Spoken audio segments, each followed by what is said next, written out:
Hello, everybody. Good evening.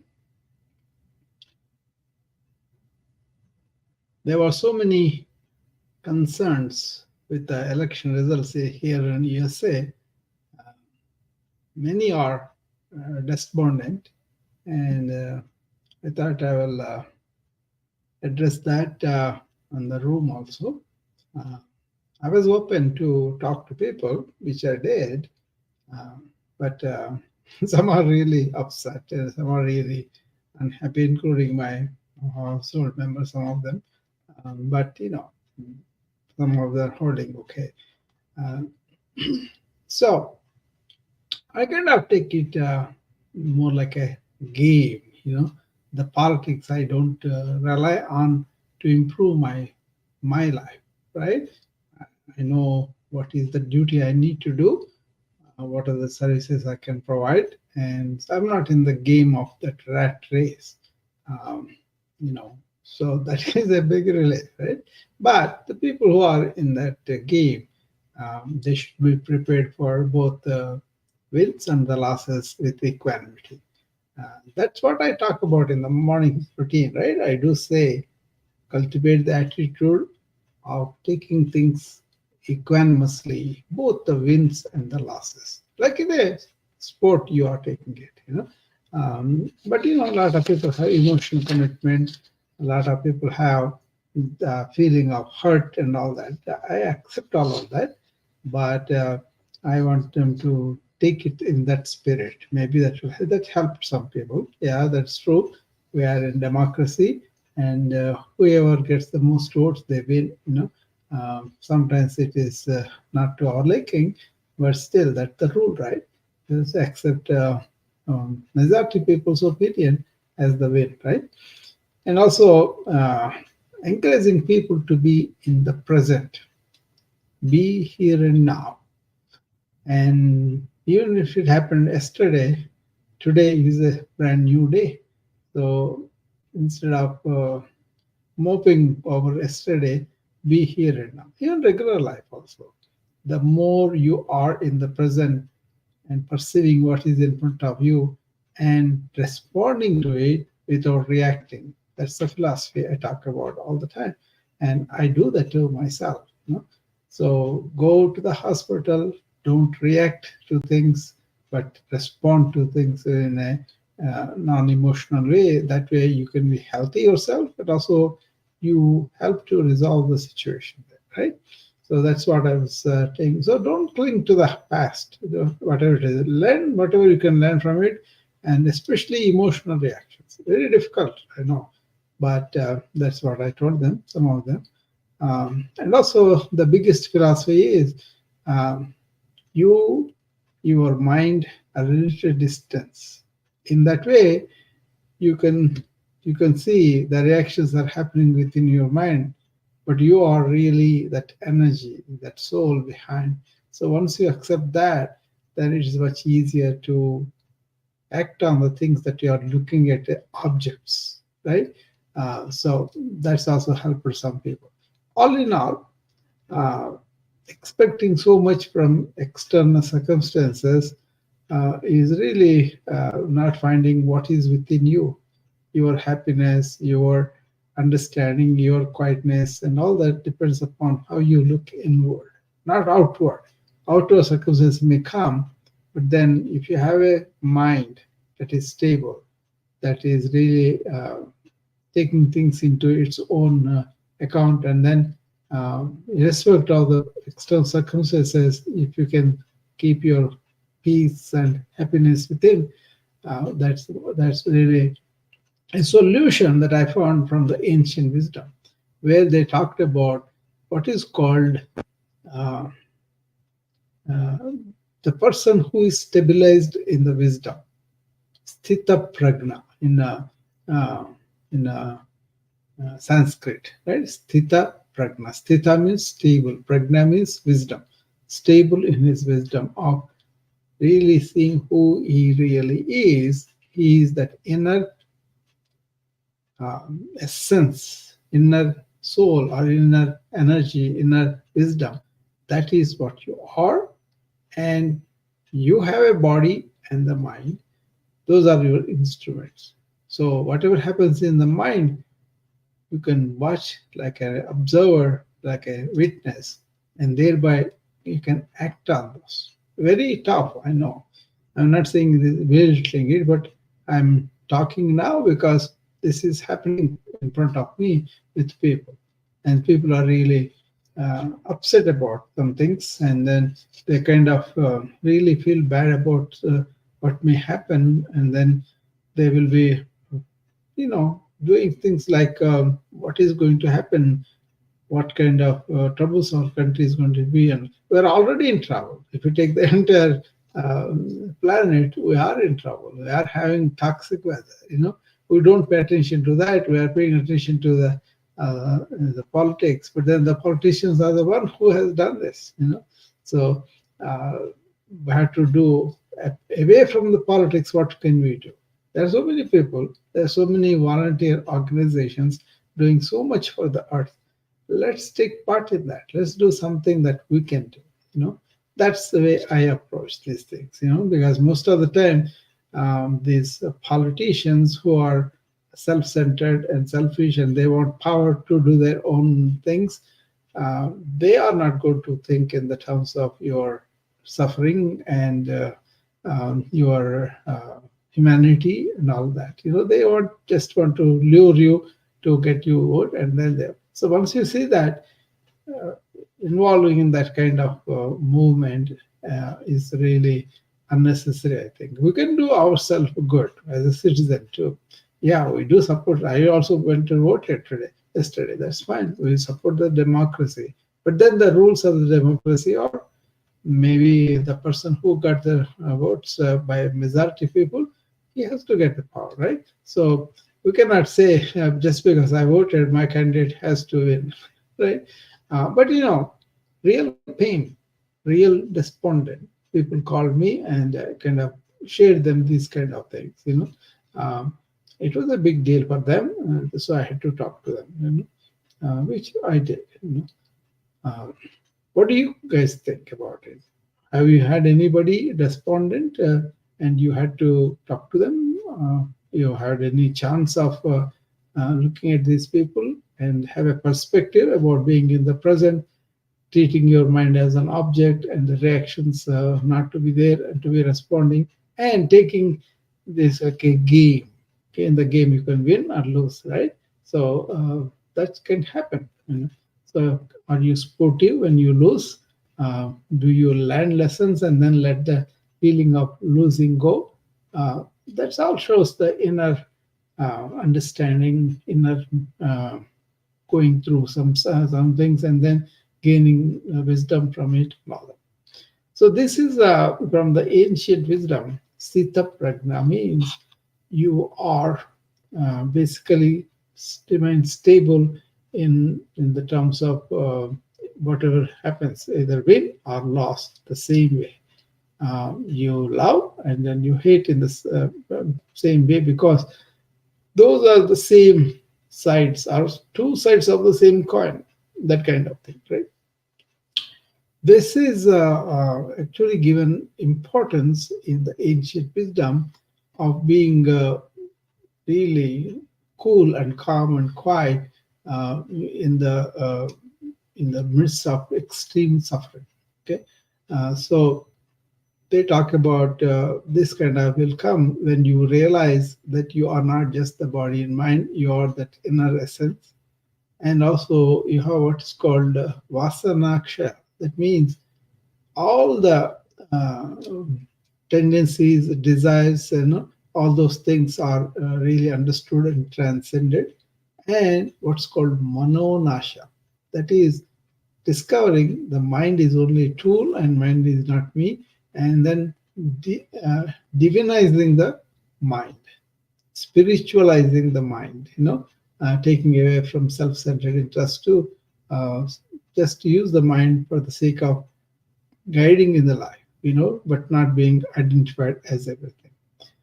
This may be familiar to you or not, I don't know, but this is a big deal in the ancient cultures because they wanted to understand that, right?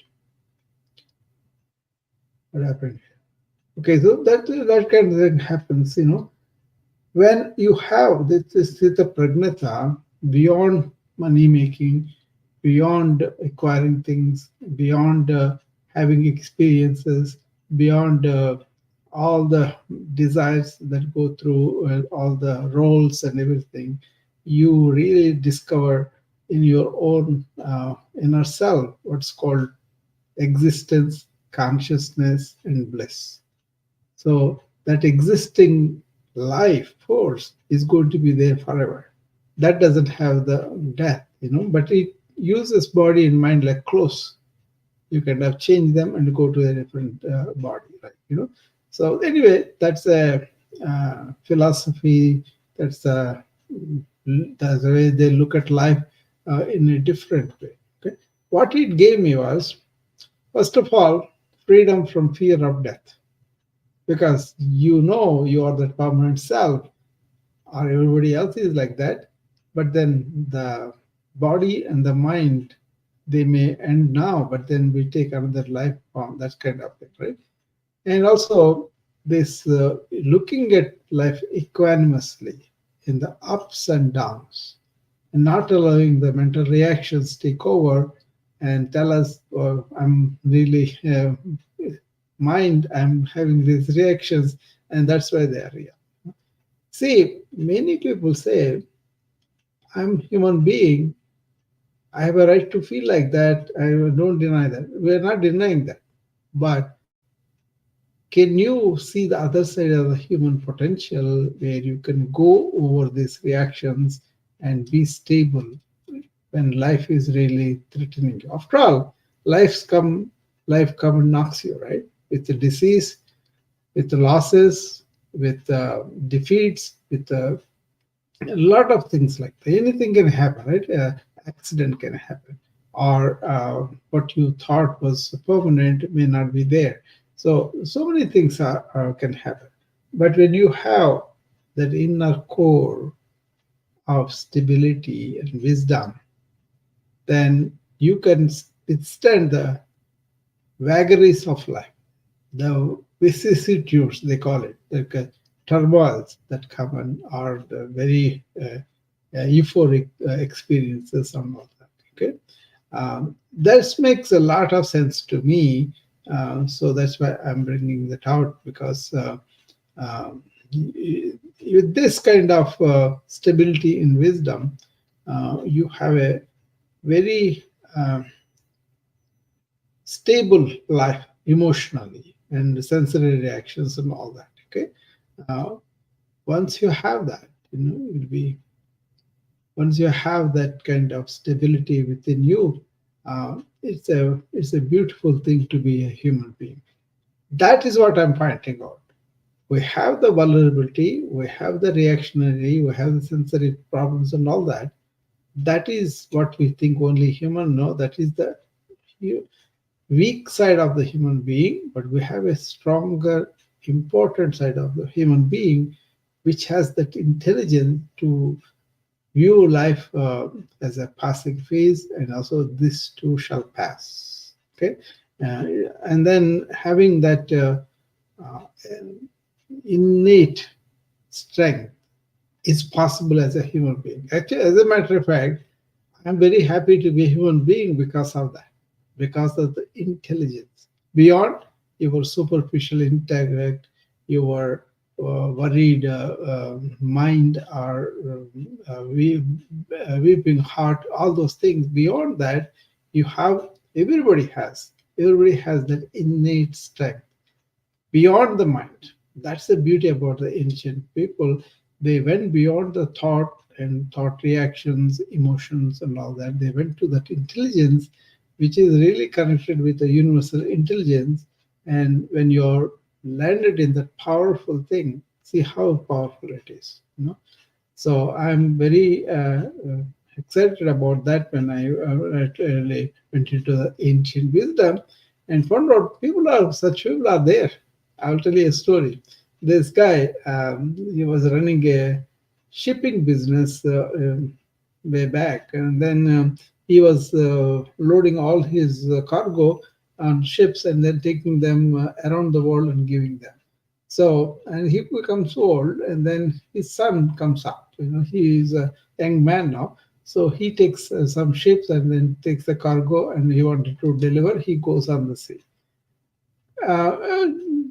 These travels takes months and months, right? After a few months, a message comes to this old man that his son died on the sea because of some storm or something. And this old man says, "Thank God." And people are puzzled. But then a couple of weeks later, other person comes and says, "Oh, hey, this is a mistaken news you got. Your son is not dead. He's there, but some other ship has sank." And again, this old man says, "Thank God." Everybody is puzzled by what is this reaction. And then ask him, what do you mean by that? And then he says, "You see, when I heard that he died, my mind was stable, it did not move. So I have achieved that sthita pragnata that was operating. I did not intend to it, but it operating left me without any mental strife because I was able to accept the fact. But when they came and told me that he's alive, my mind did not go elation. So that is the stability in wisdom, not by choice, but then it happens like that. Your mind is so stable, it doesn't move that way and this way too far off. And that's actually supposed to be the highest healthy state. Because your mind is not moving, you don't have the secretion of stress hormones. But it doesn't just happen because they think, "Oh, I'm an emotional person," and they think as though that's a sign of their humanity. Yeah, but you don't necessarily have to go through the suffering associated with riding with the waves and they're good, and then coming crashing down when they are going down. Okay, that's what happens in the life, right? We may be having a business that is doing wonderful business and you're making a lot of money, and then you suddenly realize all the business has crashed. People don't want to buy your stuff anymore. Okay, things happen like that, right? So ups and downs, wins and defeats, they're all part of the life. And you can watch that if only you are not identified with your mind.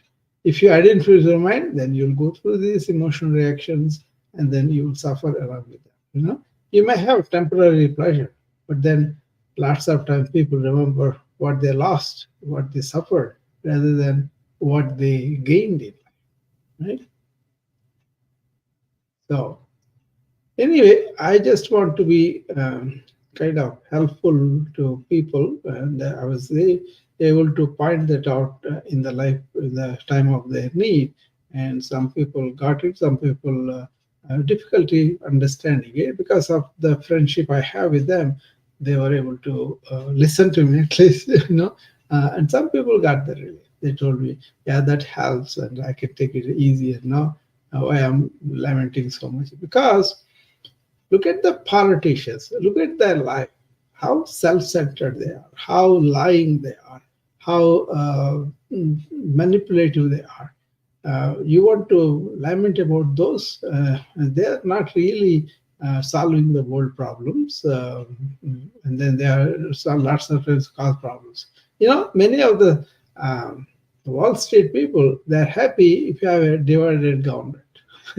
If you have a president and a Congress different, they're happy because these people don't go and do all the mischief. That's why the business is affected. So they won't do much work if divided government is there, and so they're happy that way. So it's all a question of looking at things that are very temporary and then lamenting over them, right? So that's where the capitalism and all that goes on. And what I am saying is, nobody can make you happy from within. Only you can make yourself happy. Even external circumstances are pretty bad. You can make yourself happy because happiness is really inside. Pleasures and objects of pleasure may be outdoor, but then they are diminishing returns. The more you involve in the pleasure, it will go down, right?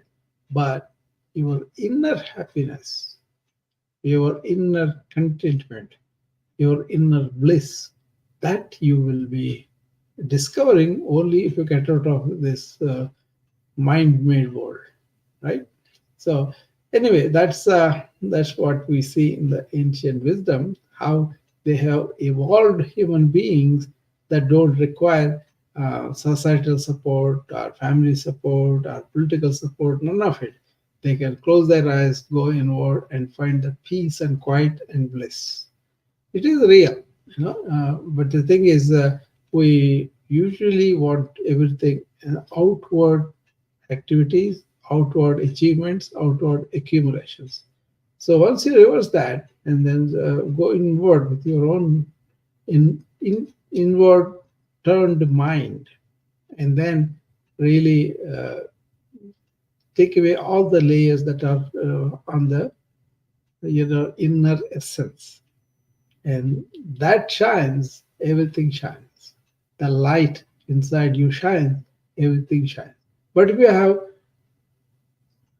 you have covered it up with all sorts of clouds of ignorance, then they will be there. The sun is there, but the clouds on top of the sun is covering them. But doesn't mean sun is not there. He's there behind the clouds, but we cannot see him because the clouds are covering. Like that, the layers of ignorance that we have about life, about human beings, about society, about the world, and everything, once those ignored layers are clarified or clear, or you kind of see the sun shining, that's already there, self uh, luminous, that is there. I remember Ramana Maharshi saying, he said, thoughts change, but not you. That means your inner essence. Let go the passing thoughts and hold on to your real inner essence. Right? When the self shows up as a self-luminous thing, the self here is the inner essence, then your thoughts will cease. You don't have to make an effort to cease the thoughts. So it's a blessing. It's a blissful thing. So anybody has any comments, or they want to come up and say anything about what I'm talking about? Does it make sense? Or am I rambling something? So for me, it makes a lot of sense, and that's how I enjoy the bliss all the time, because of the understanding that I'm not the mind, I'm not those reactions, I'm not those emotions, but I can have those, but not affect me too much, right? So that's the blessing. That's the blessing everybody has, but few people realize that, right? People may need family, friends, and other people to console them. But if you have that inner resilience, not hardness, not uh, escaping from things, but engaging with life more, and then pulling out the inner resilience in times of this, when you have things that are, you're hoping that work the one way, but then the life nonsense is, no, no, this is going to be this way. If you are not occupied with the past or the future, then you can perceive what is in front of you and see it as it is and deal with it. Okay, so it's a problem for a few months. I think it will be like that. A lot of people are really going to be upset, and they are suffering, and they are kind of nervous. They're kind of anxious how things are going to be and all that. Women and a lot of immigrants and a lot of workers. So many problems are there because we focus on the outward things, never about our inward nature, inward thing. Okay, everybody has theories. That's all intellectualism. Everybody has their own point of view, perspective. That's also intellectualism. All the workings of the mind. Don't be there. Be in your real essence. Okay. This is the service spirit. I come and present these things so that people can really have insight into these kind of situations and learn something, and whereby you get a clarity in your mind. That clarity is the one that reduces the suffering. But if you don't have the clarity, you got to engage with your own emotional limbic loop. That's what we call limbic loop. Then you will be creating suffering for yourself. What is this limbic loop? We have brainstem, which has all the vital centers, right? But then there is this reptile brain, we call it, or limbic system, just underneath the cortex, and that one really goes for the reactions, emotional, and all that, right? Instinctive, like a something danger comes, immediately you want to get up and go. But lately, in the modern world, we imagine these dangers, how we perceive these dangers in people, in things, in words, and all that. Then we react to, like, we are in danger, I have to get up and run. Then you need the stress hormones. Okay, but your stress hormones are really secreted for no real danger except what you are imagining.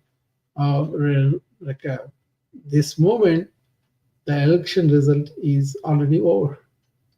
So you got to live with the original. So the sooner you come to that realization, the better, right? And that is when you are really acting with the perception of the now. What is in front of me? Some result. Then you have to accept it, and you have to really not limit about it. Maybe you can prepare for the next if you want to. If you have certain party and that class, they want to do that, is fine. But then blaming each other, pointing out each other, and then doing all that, that's going to be not really productive. More damaging, what I'm saying, is your emotional reaction. So what is human being specialty is they have the brainstem for the basic thing. They have the limbic system. As you evolve, you want to protect yourself from dangers and all that. But then human beings develop prefrontal cortex, which is a discriminating facility, which can see what is what without really getting upset and all that. So many people don't even go to the prefrontal cortex, like they don't use it, the discriminatory intellect, but they get caught up in the emotional limbic system loop. That is the limbic loop. And then for that, they want support of other people, or affirming them, or telling them, oh, your emotions are correct enough. But that never gets you out of that loop. So we got to see it for ourselves where we are by turning our mind inward, and then go from there. I hope I make sense. Anybody listening? Nobody making any noise or anything? Oh, finally, Peter's coming. Yeah, I was wondering, is this making any sense to anybody? Namaste. Namaste, Peter. How are you? I am doing wonderful. So yeah, I think it's really appropriate that you do talk about this, and I wish more people were talking about this. And if you just take a step back and just realize it for what it is. And I've done that. I certainly did it yesterday, the day before. I did it today, and hopefully, if I'm alive, I'll do it tomorrow. Yeah. Yeah. A lot of people are upset, Peter. So I understand. I respect that. Yeah. I respect that. But I also think, I know people who maybe don't have a lot going on in their lives, or they do, and maybe too much, and they're just bitter. Yeah. And somehow, some way, they project out. If their candidate wins, their life is going to be better. Yeah. And if the candidate loses, well, that's more excuse just self-loathing, and nothing ever works out. And so there's no personal responsibility that occurs. And I'm just, Dr. Rao, I'm just so grateful right now that I float above it. And I'm not that I'm high, I'm just not that involved. Yeah. And I love people. I'm passionate about people, but I just not passionate about parties. I'm passionate about folks. And really, like you always say, if people really realized that we are all one. I think all this nonsense. Yeah, that Won't be oneness happening. is very evident to me now. Before it was Yeah, not like that. Once you realize that, nobody yeah, can feed information on that. You have to grasp it into your interior. And once you do that, uh, nobody seems like an enemy to me. Nobody seems away from me, like in that sense. Maybe our bodies are different, our minds and all that. That's fine. But then, right, in essence, we are all one. Once you have that feeling, then you are one human tribe. You are right, not separate of different things. That's why I don't identify with a particular culture, particular Hinduism, or from a particular India or USA. None of it, because I see the good on each country. That's right. there, but Yeah, weaknesses are there. But then why do I have to really identify with one thing and make other people? Even community. Everybody talks about building community, right? Even in this community, I am in this community, but I'm not of the community. I That, understand. that means I'm accepting them, but I don't separate other communities as though I don't belong to them. Yeah, See, the only one community is Vasudhaiva Kutumbakam, ancient wisdom. What it is, entire living beings are in one family. That's true. If the corals are affected in the sea, that is affecting us health yeah, wise, weather wise. So, in that way, the trees are giving us carbon dioxide, taking the carbon dioxide and giving us oxygen. We give the carbon dioxide. So, we are together one lung in that sense, yeah, So, that yeah, kind of awareness, it is there, then at least you don't have the seed of division within you. yeah, And then everything is accepted, not because they have to agree with me or they have to have the same philosophy. None of it. What we want is we have to live in that sense of oneness. Then we can help people, work with right. people. But if somebody differs from us, that's okay. He may have a different outlook. That's okay. But essence is we are all one at that core level. I had somebody tell me today, I said, well, just you started to meditate, just do that and calm down and breathe. And I don't have time to meditate, and there's too much going on. I'm too. Yeah. I don't want to use the word that she used, but I'm like, that's exactly why you need to meditate. Yeah. That's exactly why you need to meditate. Peter, this is very true. One of the sages, he was talking about meditating, and then when times are tough, he went and meditated more. Yeah, yeah. Yeah, that's important. I like. Listen, let me come back. Yeah, let me come back here.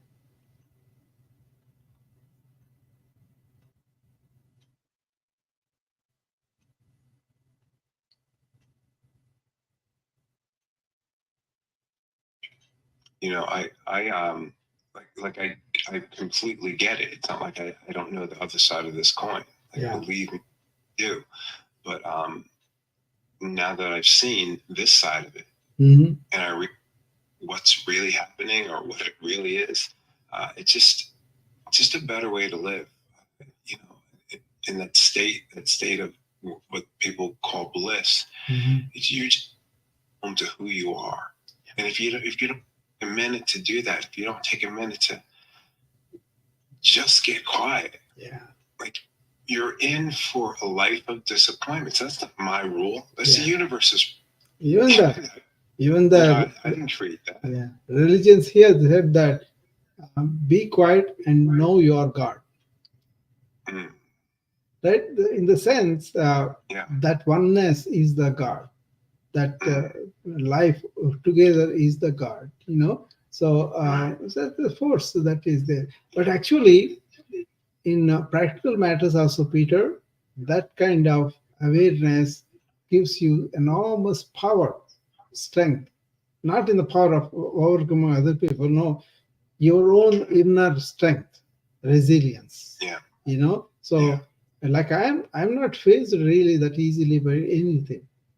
But if I'm phased, I can see it also. I'm aware of it. I need to go. Say, like for example, something happened to our car one day. Me and my wife and my kid, both all of the, it's a very hot day. We're coming, and suddenly it gave way. And I was watching myself. Am I getting upset about this or not? No. Right. That's the thank God. Then what happened was my wife and daughter were more stable because I was calm. It was like 8:30 in Yeah. the night. We were coming from Chicago and outskirts of our town. Our car stopped. Then, Yeah. because we were calm and quiet, we figured out how to do. A cop was going that way, and he saw us and came asked us, but he could not get any real help in the sense because everything is closed there in the town. Then, Oh. we remembered this guy. He always services our car, and we gave him a text message, and he immediately came, getting the Yeah. vehicle. And so we waited for half an hour there, but we were home safe. But there's no point getting really worked up. And all. That is the stability you get. Right. See, in the morning when I said to them, go there and work with equanimity to wins and losses, that's not an empty status. If you can Yeah. understand how valuable that is, you start to enrolling that in your life. And then, It's just so important. yeah, that so attention brings that with experience. Then when you really face something, you don't react, but you respond to what is presented to you. And then you can recruit all your skills and talents and everything, or invent, or sometimes you necessary invention, right? That you invent some things, you improvise situation because Yeah. you are mentally stable, emotionally stable. Right. And a lot of times, like like life happens, right? Yeah. And I don't have perfect days, Yeah. and I'm not perfect. But what I've learned to do is like if it's not an emergency right now, I can walk away and I can get away. I do that. I just remove myself physically from the area. If I can't do that, without anyone else knowing, I changed the rhythm of my breath, and I just focus on that. Yeah, very And I'm still important. Very present, important. Yeah, and I'm very, able to yeah. interact much cleaner than I would be. Yeah. One of the recommendations I do is for my doctors, every 1 hour, take 1 minute and breathe. But when you're breathing in, I don't want to think something else. Just be aware of the sensation, keep your attention on that. You know what it does? It brings you to the presence. Yeah. That presence means that you have dumped all the jug you're accumulating, and then Right. you can face the situation. That is the perception of what is. Right. And then you will figure out the answer. And then I call that kind of a grace to be able to be stable in those trying circumstances. That Thank you, my friend. Yeah. Namaste. Namaste. Yeah.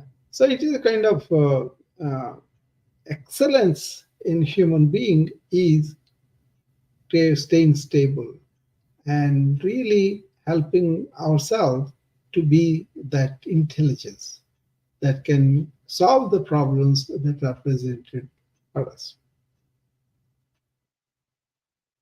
So it's not about IQ, it's not about EQ, it is about SQ, spiritual quotient. You could be having a lot of IQ, but without the EQ and the SQ, you will be able to take in the vicissitude of the vagaries of the mind that way or this way anyway. So people who are really upset could not do their job today. They really are scared and anxious too.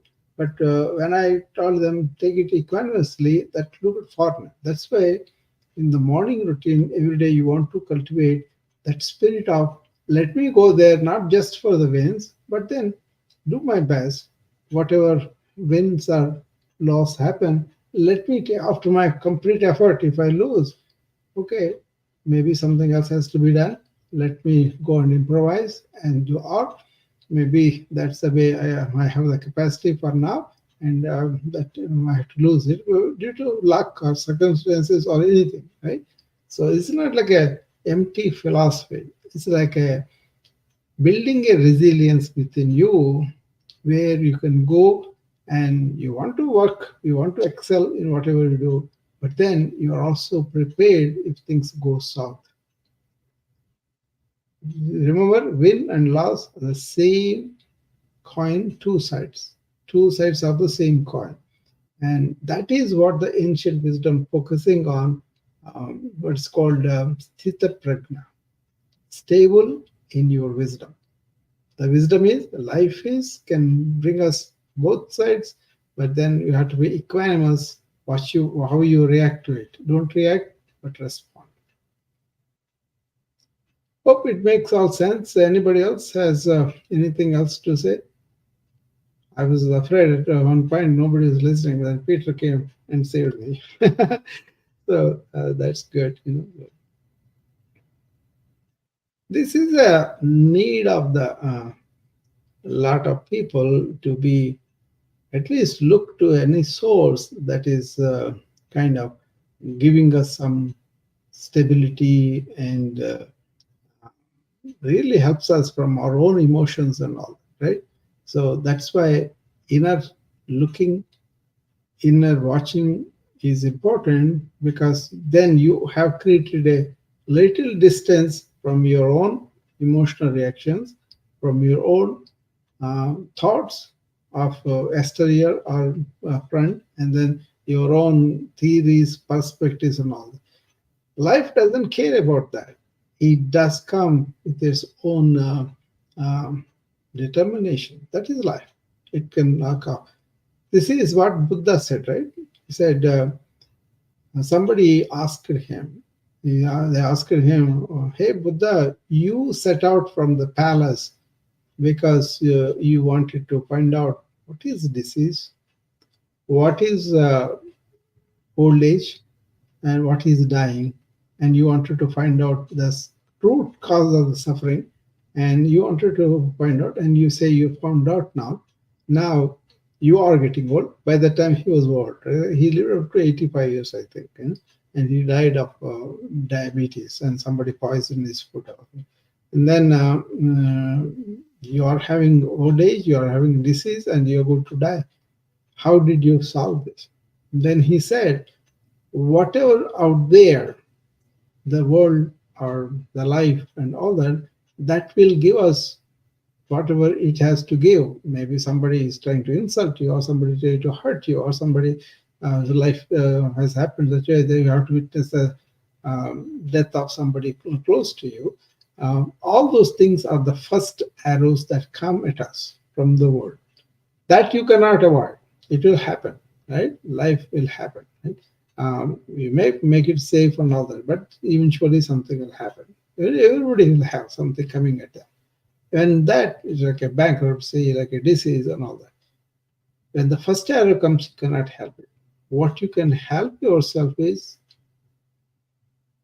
the second arrow. Where does the second arrow come from? From our own trying to do our own reactions. That is the second arrow. My teaching is all about how do you handle that second arrow, your own reactions, and then make your mind stable, make your emotions stable, and then not only transcend the suffering like that, but also discover there's a treasure of bliss and happiness and is there within you. That they call Sat Chit Anand, existence, consciousness, and bliss. One consciousness that is existing, that itself is the bliss. You see?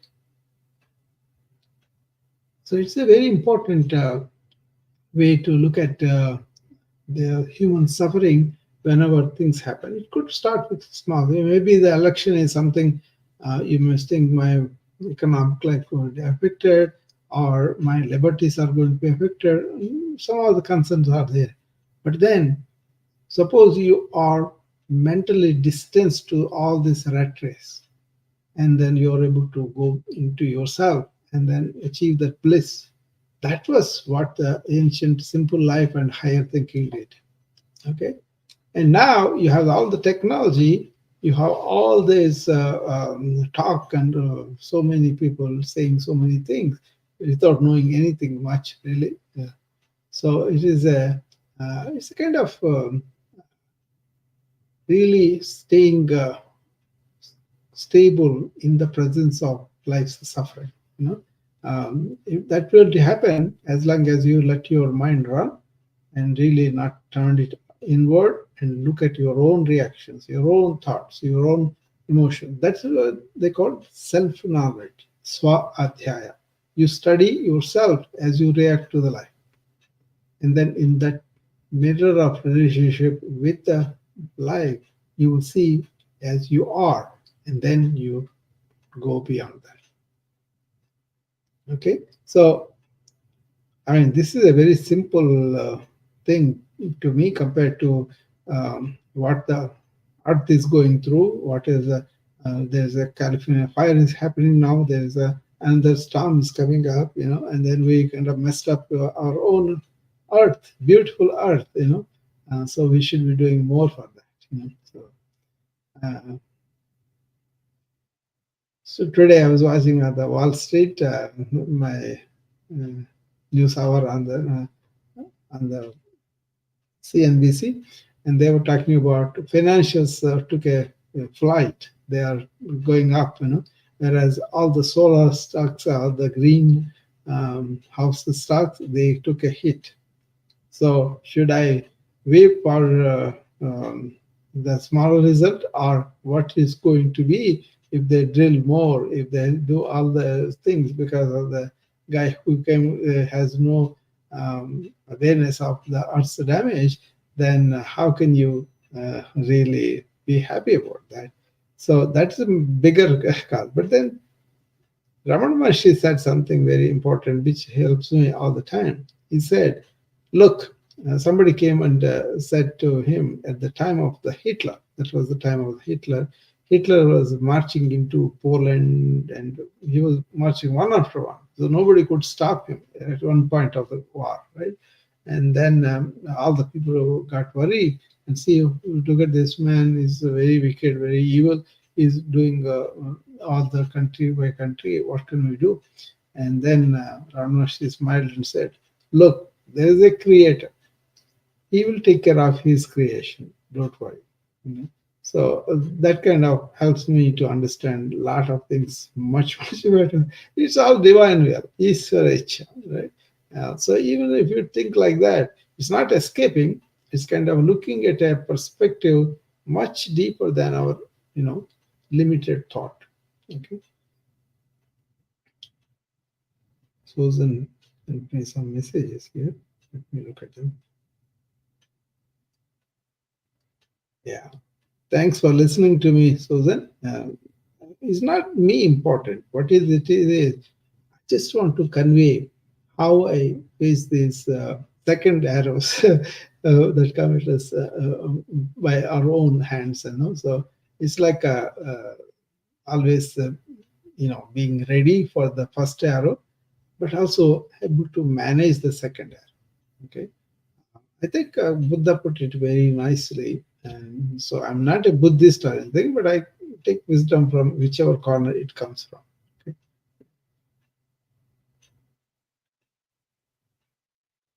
So,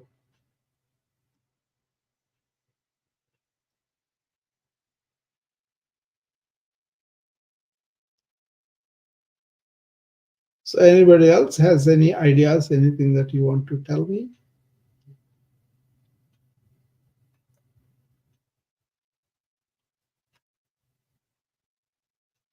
Much more will be coming if there's a dialogue. You know, I don't want to come and give a lecture here, but I usually end up doing that.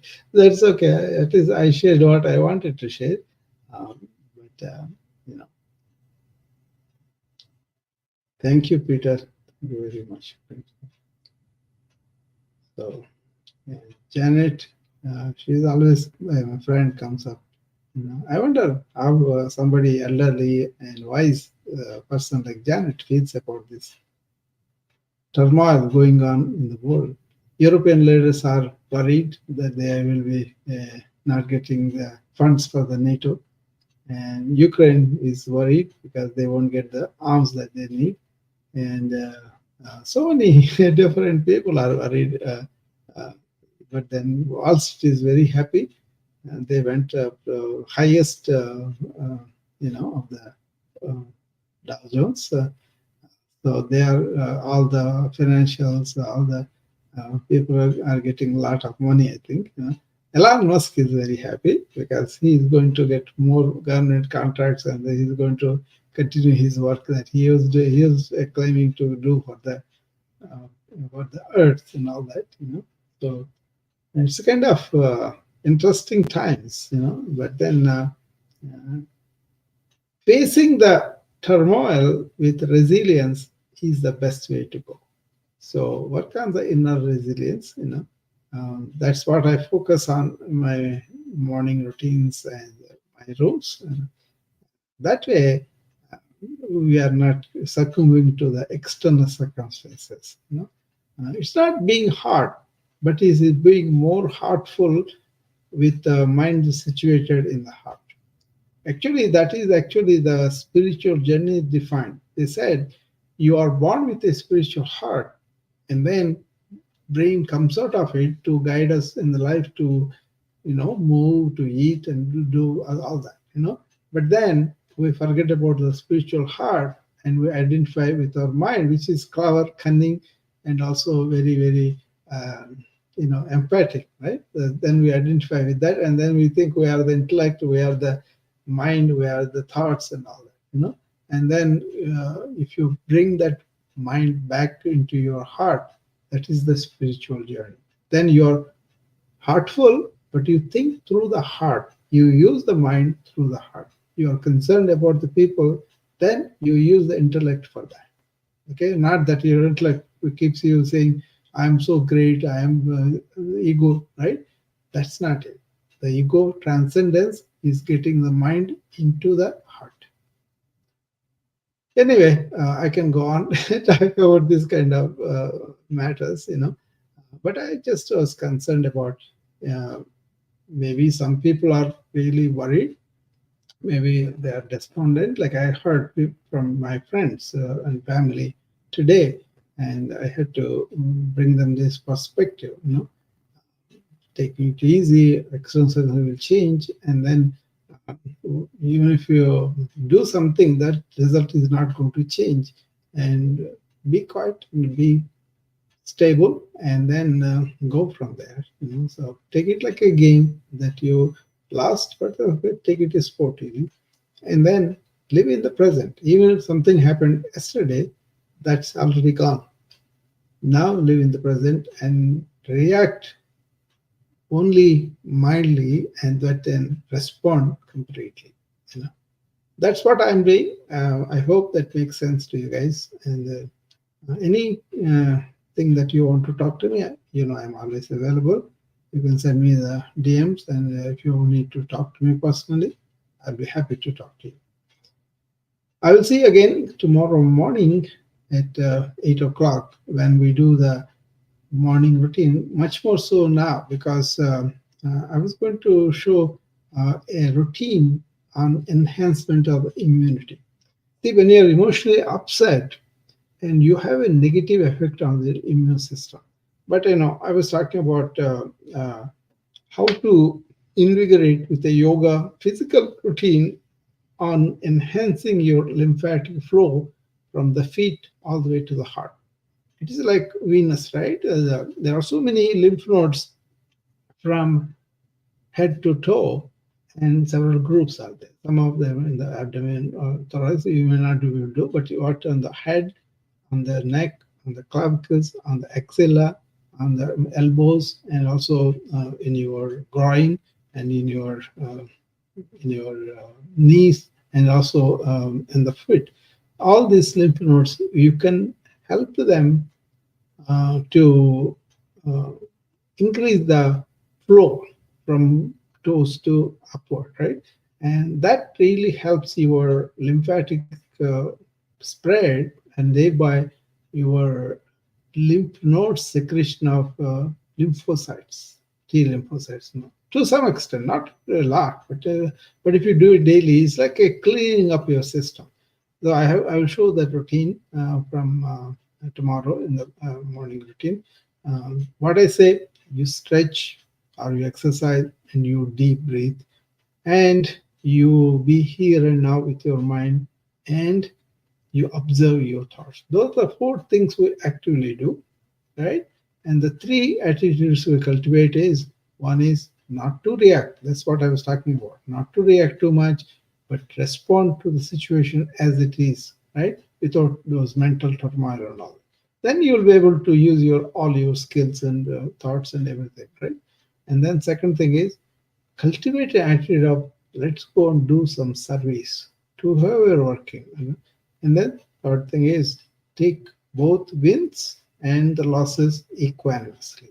If you cultivate these three attitudes and you do those four things in the morning, and you will be really inner resilience by deep breathing that activates autonomous nervous system, and all the stretching and deep breathing into them really helps you to have less tension, less stress in your muscles and joints and all that. That makes you more oxygenated blood to you. That's why you develop this physical fitness to go and face that whatever job you do.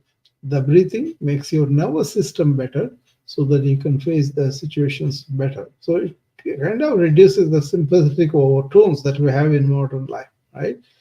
And also keeping the mind here and now, you'll be able to focus on whatever you do. So there is some thinking went in by me how I should design this so that they can go with a body strengthened and our autonomous system working better, and also they were able to focus. They are in flow. Actually, I developed a whole lot of course and book and all that on flow.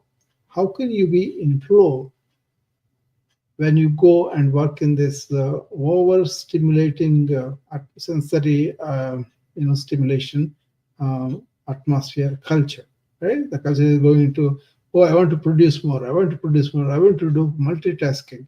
But then people are getting tensed up, we are seeing the other side of the stressed out, burnt out people. So you want to be one task at a time, attention. How do you get attention? By paying attention to everything. Okay, so it's not the production, it is not the how much you will develop. That's not it. It is how you are developing, it's what kind of spirit you are developing, and then you may produce more. But just to produce the things is the production is like kind of a dumb idea. People are burning out and stressing out because of that.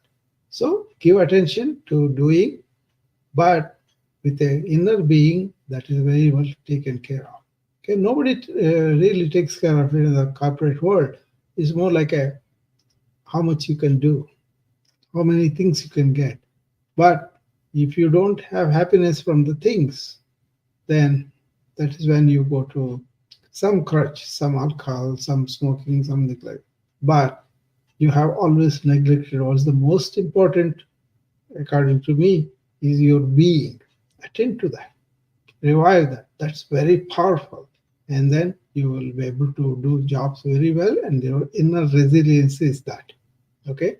It's not an intellectual argument, it's a fact that if you feel very good inside, if you are focused, if you are concentrating, you do much better job. Okay? With that, I will see you again tomorrow morning at 8 o'clock Central.